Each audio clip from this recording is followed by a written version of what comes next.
Why do we cheat? And why do happy people cheat? And when we say infidelity, what exactly do we mean? Is it a hookup, a love story, paid sex, a chat room, a massage with happy endings? Why do we think that men cheat out of boredom and fear of intimacy, but women cheat out of loneliness and hunger for intimacy? And is an affair always the end of a relationship? For the past 10 years, I have traveled the globe and worked extensively with hundreds of couples who have been shattered by infidelity. There is one simple act of transgression that can rob a couple from their relationship, their happiness, and their very identity: an affair. And yet, this extremely common act is so poorly understood. So this talk is for anyone who has ever loved. Adultery has existed since marriage was invented, and so too the taboo against it. In fact, infidelity has a tenacity that marriage can only envy, so much so that this is the only commandment that is repeated twice in the Bible.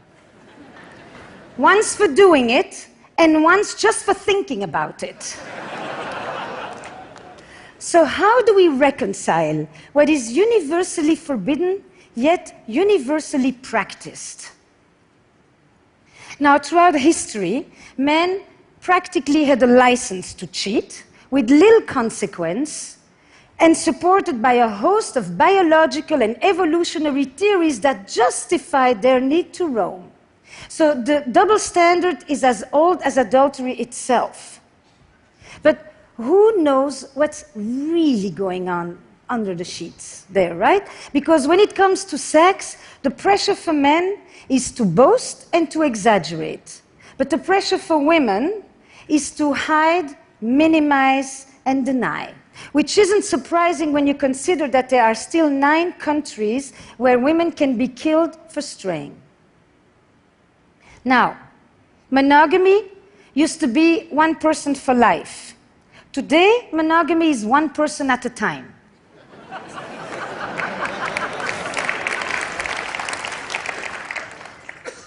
I mean, many of you probably have said, I am monogamous in all my relationships.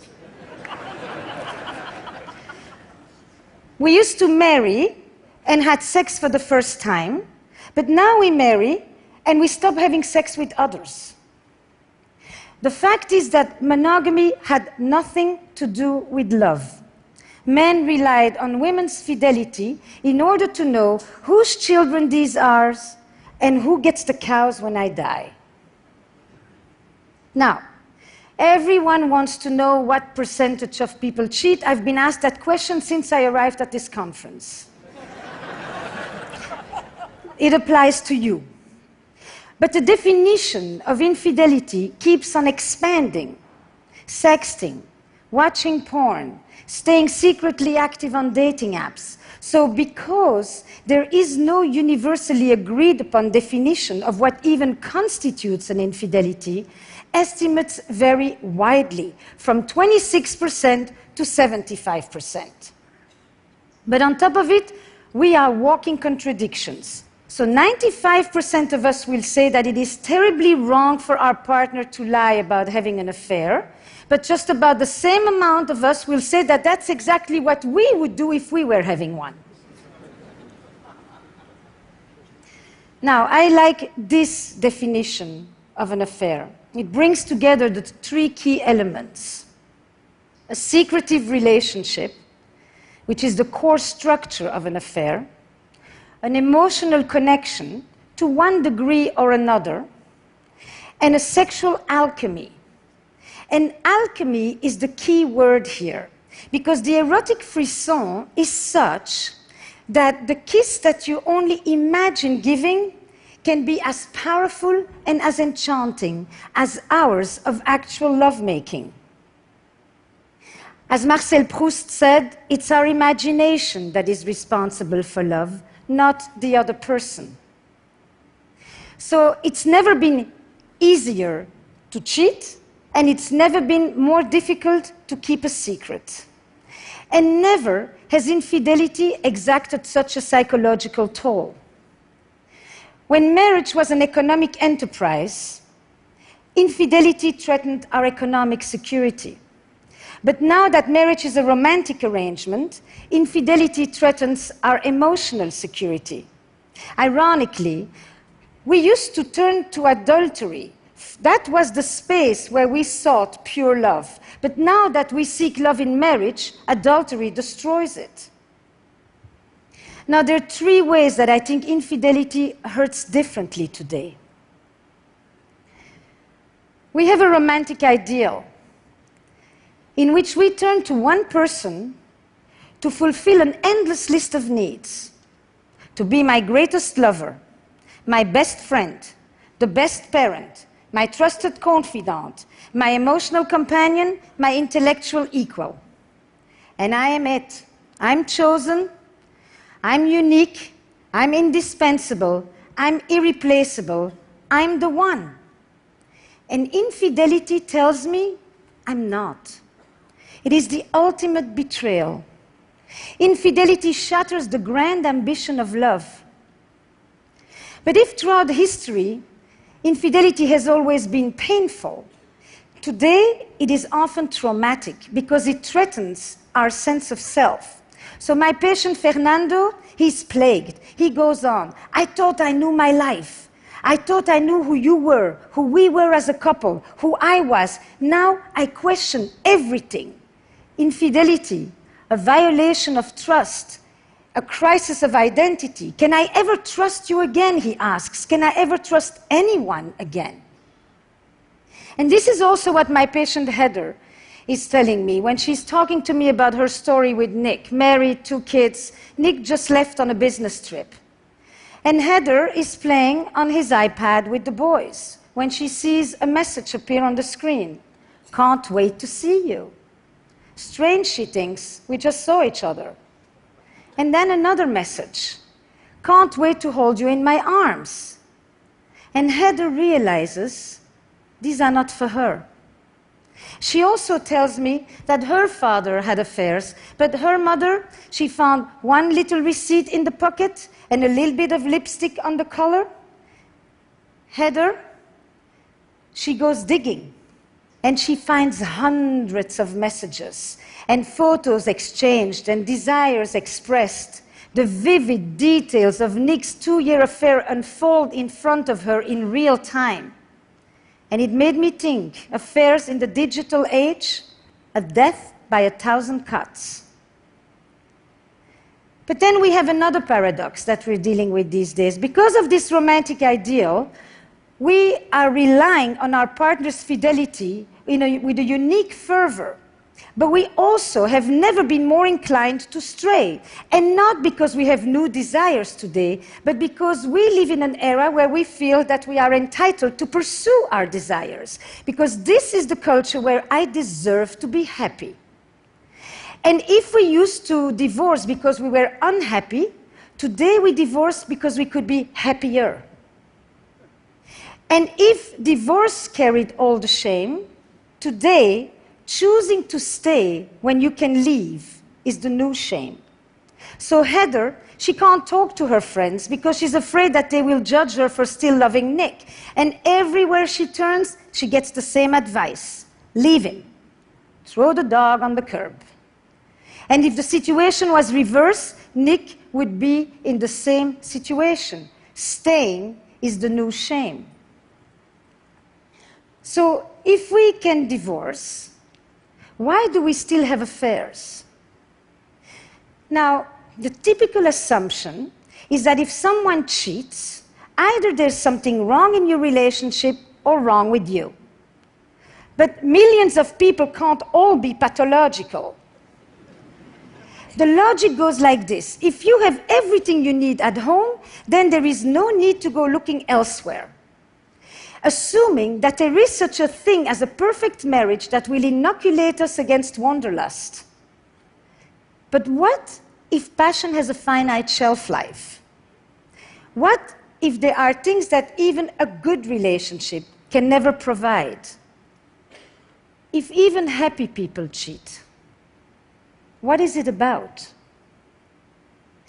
The vast majority of people that I actually work with are not at all chronic philanderers. They are often people who are deeply monogamous in their beliefs, and at least for their partner. But they find themselves in a conflict between their values and their behavior.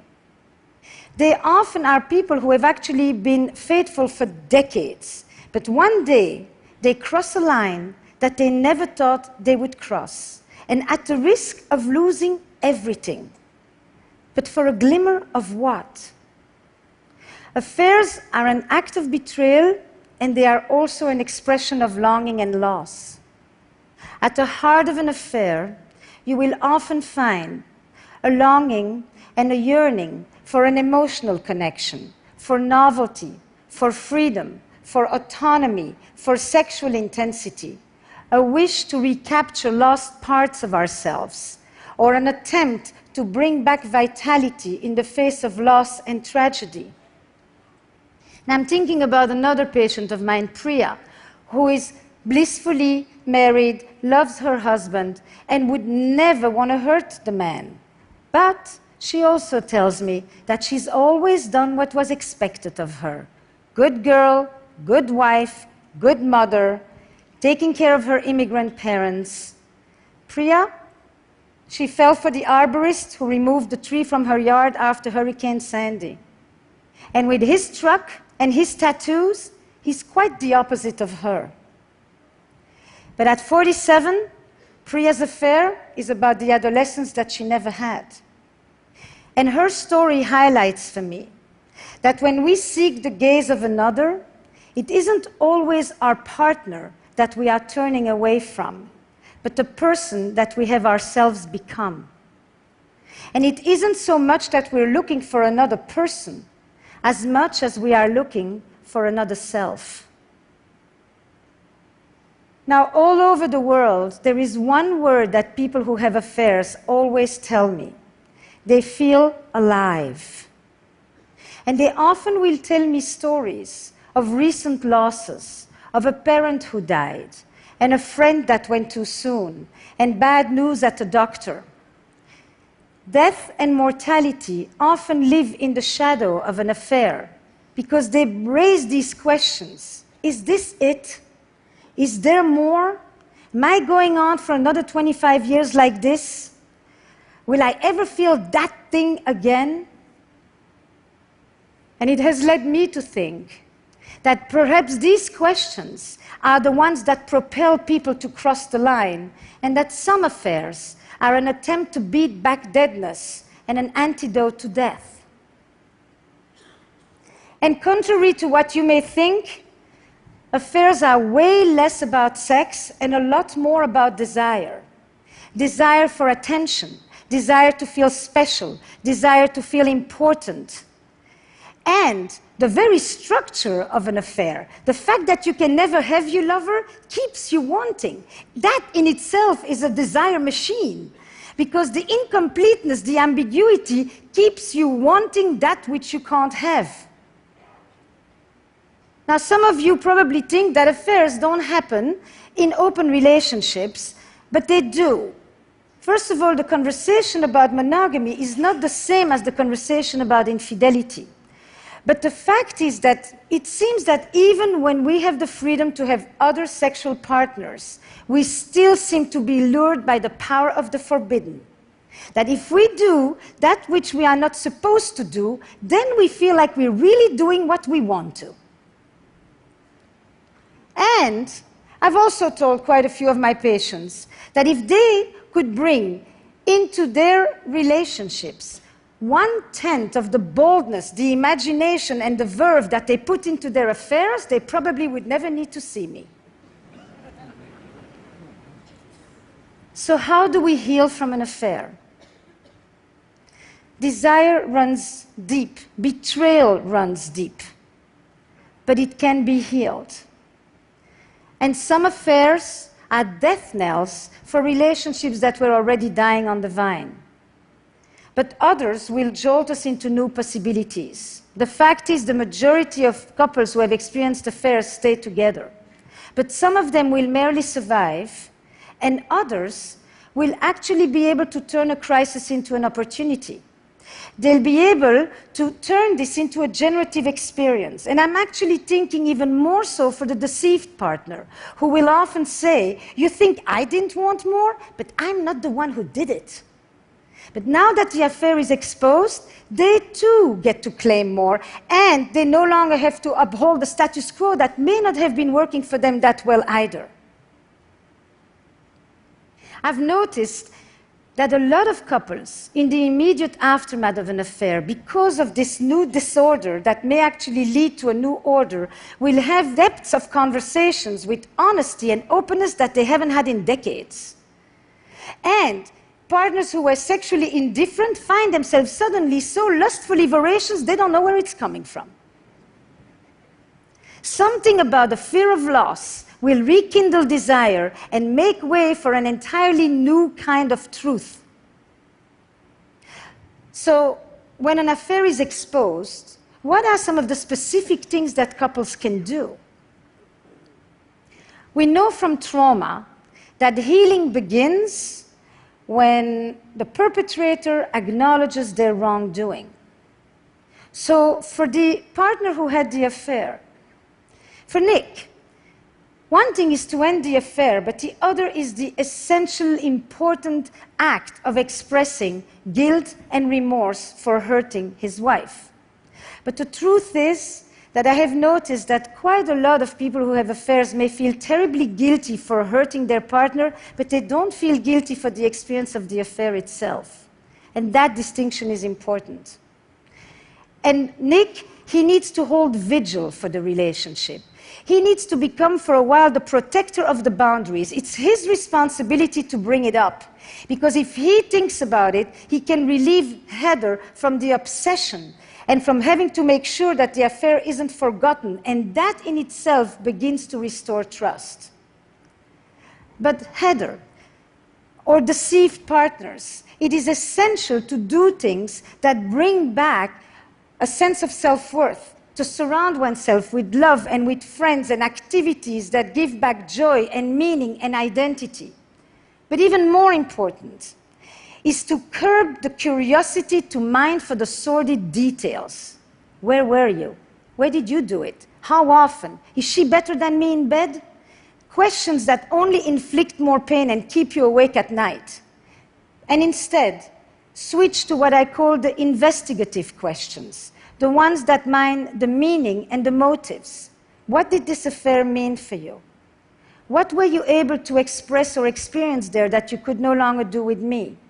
What was it like for you when you came home? What is it about us that you value? Are you pleased this is over? Every affair will redefine a relationship, and every couple will determine what the legacy of the affair will be. But affairs are here to stay, and they're not going away. And the dilemmas of love and desire, they don't yield just simple answers of black and white and good and bad and victim and perpetrator. Betrayal in a relationship comes in many forms. There are many ways that we betray our partner, with contempt, with neglect, with indifference, with violence. Sexual betrayal is only one way to hurt a partner. In other words, the victim of an affair is not always the victim of the marriage. Now, you've listened to me, and I know what you're thinking. She has a French accent. She must be pro-affair.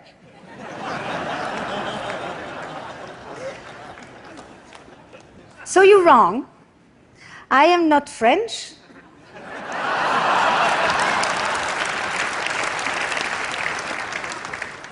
And I'm not pro-affair.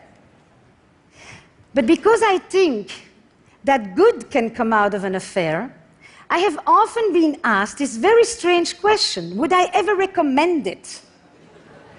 Now, I would no more recommend you to have an affair than I would recommend you to have cancer. And yet we know that people who have been ill often talk about how their illness has yielded them a new perspective. The main question that I've been asked since I arrived at this conference when I say I do a talk about infidelity is for or against? I said yes. I look at affairs from a dual perspective. Hurt and betrayal on one side, growth and self-discovery on the other. What it did to you and what it meant for me. And so when a couple comes to me in the aftermath of an affair that has been revealed, I will often tell them this: today in the West, most of us are going to have 2 or 3 relationships or marriages. And some of us are going to do it with the same person. Your first marriage is over. Would you like to create a second one together? Thank you.